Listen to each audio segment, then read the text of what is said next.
여러분 안녕하십니까? KBS 뉴스입니다. 정부가 일제강제동원 피해자들에게 전범기업 대신 행정안전부 산하 재단이 이 배상금을 지급하는 방안을 공식 발표했습니다.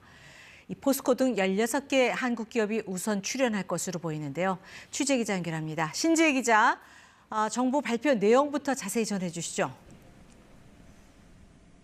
네, 일본 기업의 소송을 걸어서 대법원으로부터 최종 배상 판결을 받아낸 강제동원 피해자가 총 15명입니다.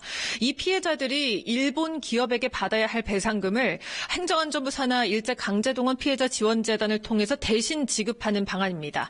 재원 같은 경우에는 말씀하신 대로 1965년 한일 청구권 협정 당시에 일본 자금을 지원받았던 포스코 등 한국의 16개 기업이 우선적으로 출연할 거로 보이는데요.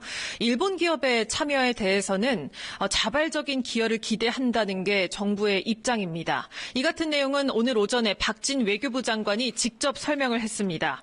박 장관은 일본 기업, 특히 배상 책임이 있는 피고 기업의 참여가 없기 때문에 반쪽 해법이 아니냐는 지적에는 동의하지 않는다면서 물컵에 물이 절반 이상 찼고 앞으로 일본의 호응에 따라서 물컵이 더 채워질 것이라고 밝혔습니다. 또한 일본에게서 새로운 사죄를 받는 게 능사는 아니라고 생각한다면서 일본이 기존 반성과 사죄 담화를 일관되고 충실하게 이행하는 게 더 중요하다고 발언했습니다. 정부는 현재 소송을 진행 중인 다른 피해자들이 대법원에서 최종 승소할 경우에도 같은 방식으로 일본 기업의 배상금을 대신 지급할 방안입니다.